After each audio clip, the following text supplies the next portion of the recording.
Headhunter. In the early 1800s, there was a man named Bill Quick who made his living hunting and trapping. He lived with his father in an old cabin on the Scioto River, near Kenton, Ohio. At the time, there was a violent war being fought between the whites and the American Indians. One day, Bill went out hunting. When he returned in the evening, he was horrified to find that the cabin had been attacked by Indians. They had ransacked the place and robbed everything of value. His father was lying dead on the floor in a pool of blood.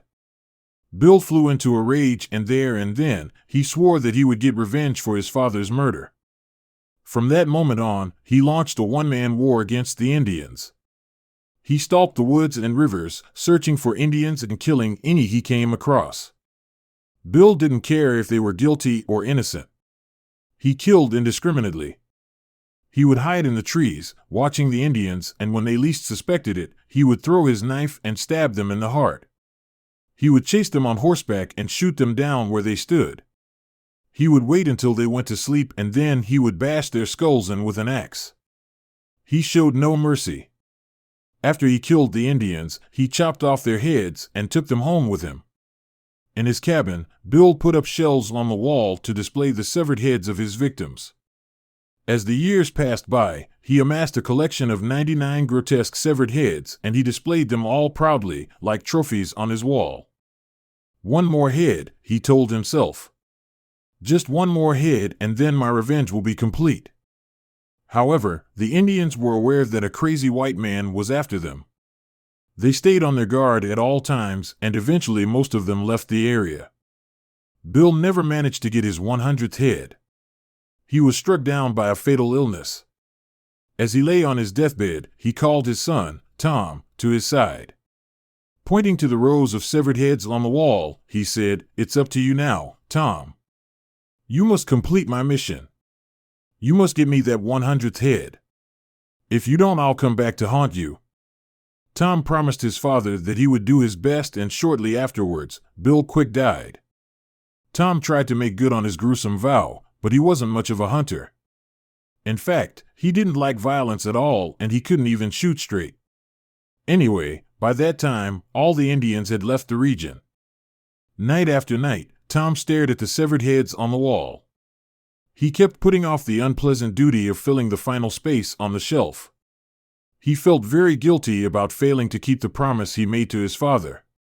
One night, when Tom returned home, he noticed something very strange. The severed heads on the wall started moving. Their eyes were open, and they suddenly began to gibber and shriek and clack their teeth together. Tom was scared out of his wits and fled from the cabin. Tom babbled out his story to anyone in town who would listen, but nobody believed him. They all thought he was losing his mind. As his mind became more unstable, he grew more and more determined to carry out his promise to his father. When he heard that a band of Indians had been seen in the neighborhood, Tom took up his rifle and set out on his horrible mission. Shortly afterwards, a neighbor heard a single shot, and it came from the direction of Tom Quick's cabin. Hurrying to see what had happened, the man found the cabin silent and the door closed. He knocked on the door and called out, but there was no answer, so he went inside to take a look around. He stared in horror at all the severed heads that lined the wall. On the top shelf sat the 100th head. Its mouth was open in a terrible grimace, and it leered down at him. There was a bullet hole right through its forehead. Spirit world. Late one night, a shambling figure made its way down a deserted city street. It arrived at an apartment building and went inside. The landlady caught a glimpse of the strange figure struggling up the stairs. All of a sudden, she heard a crash and the sound of splintering wood. Then, there were terrified screams and the sound of a terrible struggle. She ran to the phone and called the police. When she came back, there was a fearful silence. Cautiously, the landlady made her way up the stairs until she saw the broken door. It was the door to the apartment of one of her tenants, a university student named Michael Flynn.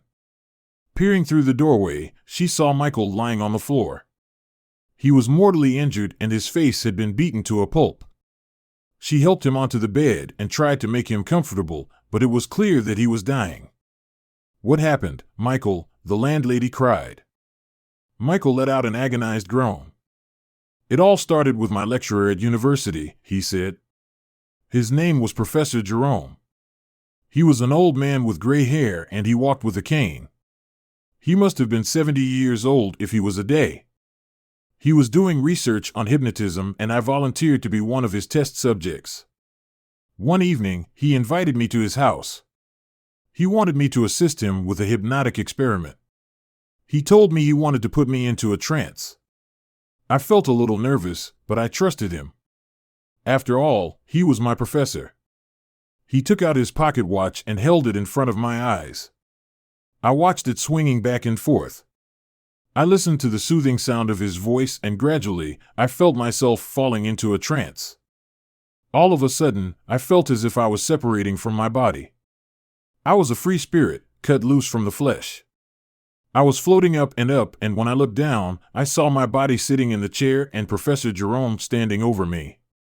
The room started swirling around me and then it simply vanished. I was moving through a new world, floating through a strange world of mist and shadow, drifting through an unearthly place of fog and darkness. I had no idea where I was or where I was going. Eventually, I wanted to go back to my body. I floated back the way I had come. When I returned to the room, I was horrified to find my body was moving around on its own. Somebody had stolen it. I didn't have to look far for the culprit. Professor Jerome's body sat slumped in a chair. He was dead. It didn't take me long to work out what happened. While I was gone, he had left his body and taken over mine. His body was old and he knew he was going to die soon, so he stole a healthy young body. My body. I watched helplessly as Professor Jerome walked away with my body and set about living my life. I was trapped in that world of mist and shadow, doomed to wander aimlessly for all eternity. Without a body, I was nothing but a free spirit. It was a fate worse than death. I don't know how long I lingered in that gloomy netherworld. Perhaps it was months or maybe it was years. Finally, something struck me. It was so simple and I wondered why I didn't think of it before. I searched and searched until eventually I found what I was looking for. The cemetery where Professor Jerome's body had been buried. I floated down through the earth and entered the coffin where I possessed the body. The rest of it was not easy, but I managed to claw my way out of that grave and pull myself up to the surface. When I stood up and tried to walk, I realized that too much time had gone by. Professor Jerome's body was now a rotting corpse.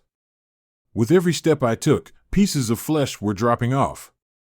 I had to keep going. My spirit controlled the awful, decaying thing and forced it to move forward. I made my way home, back to my apartment building, up the stairs, and I kicked the door down. You can imagine the horror on Professor Jerome's face, my face, when he turned around and saw his own rotting corpse standing in the doorway. His eyes grew wide, his jaw dropped open, and he began trembling and shaking with fear. I threw myself at him and my bony fingers wrapped around his throat, strangling him. I was trying to throttle the life out of him. It was a terrible struggle. Each time I smashed my fists into his face, bits of my body would drop off. Each time I stomped on his head, my body would crumble more and more. I was falling to pieces, but I kept on beating him. Eventually, I accomplished what I had come to do. I had beaten him nearly to death. Professor Jerome's spirit abandoned the dying body, my body, and floated up into the air. I was able to possess my own body again. I'm back. I'm back in my own body. Oh, how glorious it feels to be back. And with that, the student breathed his last. His eyes closed and he finally died. There was a serene smile on his face. The landlady had listened to the entire story, but she didn't believe a word of it. However, when she turned on the lights, she was horrified to find the rotting corpse of an old man lying in pieces on the floor. Suspension Bridge. This is a story I was told by a Japanese friend of mine. He swore it was the absolute truth, but he refused to tell me where exactly in Japan it all happened. He said that 2 people died and he was questioned many times by the police. At the time, he was 17 years old and had managed to find himself a summer job, working in a store that sold electrical goods. One day, after work, the manager of the store decided to bring all of the employees out for dinner. The restaurant they were going to was up in the mountains, and, to get there, they had to cross an old suspension bridge that stretched across a deep valley. There were 5 of them in total, so they decided to take 2 cars. The manager drove the car in front, with 2 teenage boys inside. My friend drove the car behind, and his colleague was in the passenger seat. They started out straight after work, but the manager took a wrong turn, so by the time they reached the suspension bridge, it was almost twilight. There was a light rain, and the bridge was covered in a strange, wispy fog. The manager drove across the suspension bridge, and my friend followed close behind in the other car. However, when they reached the center of the bridge, the manager's car came to a sudden halt. The 2 people in the car behind were puzzled. They couldn't understand why their boss had stopped in the middle of the bridge. After waiting a few minutes, they began to get impatient. Since they showed no signs of moving, my friend was about to get out and see what the trouble was. Just then, they saw the rear door of the car in front open, and the 2 boys who were sitting in the back seat got out. My friend opened his door and was about to ask them what was wrong, but the words died in his throat. He heard the boys screaming their lungs out. Suddenly, the 2 young men joined hands and started to run like crazy. They rushed over to the side of the suspension bridge and threw themselves over the guardrail. Horrified, my friend rushed over to the guardrail and peered over the side, but he couldn't see anything because of the mist. The drop was over 100 feet. Nobody could survive that. He stood there for a few moments in stunned silence, staring down into the foggy abyss. When he went over to check the car in front, he found the manager crouched over the steering wheel, gripping it so tightly that his knuckles were white. Tears were streaming down his face, and he kept muttering under his breath, over and over, "I want to do it, but I can't do it, I want to do it, but I can't do it, I want to do it, but I can't do it." My friend called the police, and when they arrived, they had to pry the manager's hands off the steering wheel. They took him away in an ambulance, still muttering and gibbering as if he had taken leave of his sanity. Later that night, the bodies of the 2 young men were fished out of the river. My friend and his colleague were persistently questioned by the police, but they couldn't shed any light on the puzzling incident. The police seemed to think that it was some kind of weird suicide pact. A few months after that, my friend went to visit the store manager, who was recovering in a mental hospital. After some small talk, he turned the conversation to the strange events that had taken place that tragic summer night. The store manager beckoned him closer and whispered in his ear. He told him that, as they were driving across the suspension bridge, he was shocked to see a woman suddenly emerge from the fog. She stood right in front of the car, and he had to slam on the brakes to avoid hitting her. The woman had long black hair and was dressed in a brilliant white shroud. All of a sudden, he noticed that the mist was creeping closer, encircling the car. Then, from the depths of the wisping fog, a group of children appeared. They were dressed in similar white shrouds, and their faces were deformed and smeared with blood. Before they knew what was happening, the grotesque children surrounded the car and began beating on the windows and doors with their fists. The children began chanting, "Join us, come with us, join us, come with us, join us, come with us." The manager said that the children's haunting voices echoed around in his head, and he felt powerless to resist. He clung onto the steering wheel for dear life. At that moment, he dearly wanted to die, but some small part of him desperately wanted to live. He heard the boys in the back seat screaming as the children opened the door and dragged them out into the mist. The terrified manager had to fight the urge to join them in death. After hearing this story, my friend was shaking with fear. As he rose to leave, the manager grabbed him roughly by the arm and hissed, "I think that's what happened, but don't tell the police. They'll never believe you. Sometimes I don't even believe myself. Just promise me one thing. Promise me that you will never attempt to cross that suspension bridge again, or they'll come for you and drag you to your death as well." Vault door. A boy who got a summer job working in a cemetery.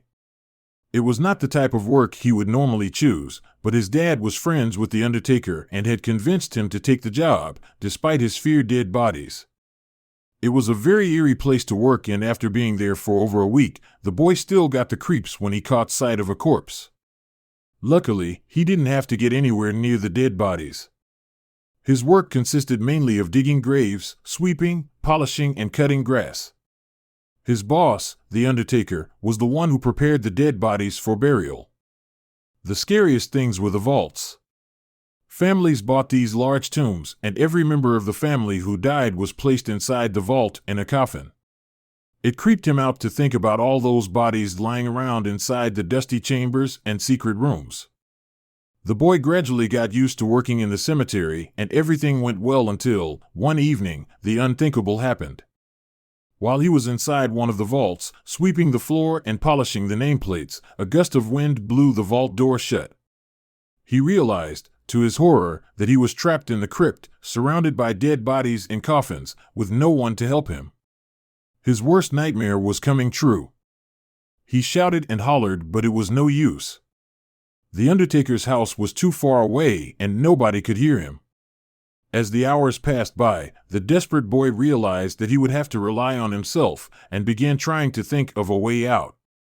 There was a small open window, high up above the vault door. Unfortunately, it was much too high to reach. Looking around the tomb, he decided that he could use the coffins. If he stacked them up, one on top of the other, they could form a flight of steps. After stacking the coffins up against the door, the boy climbed up them, gingerly, taking care not to tip them over.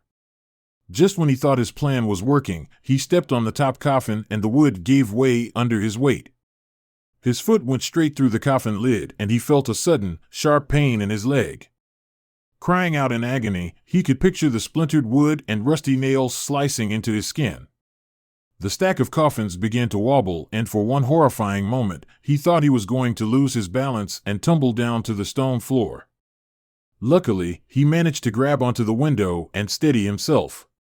He could feel blood trickling down his leg. Despite the pain he was in, the boy pulled himself up and began shaking his leg to free himself from the coffin lid. The stack of coffins tipped over and clattered to the ground. Clinging to the window, the boy pulled with all his might and crawled through the narrow opening. He dropped down on the outside and limped towards the undertaker's house to get help. The undertaker came out and found the poor boy lying on his doorstep, clutching his bleeding leg. He carried the boy to his car and drove him straight to hospital. After the doctor washed off all the blood, he began to examine the boy's wounds. "How did you get these injuries?" asked the doctor. "I got cut by some broken pieces of wood," said the boy. "But these aren't cuts," said the doctor. "They're human bite marks."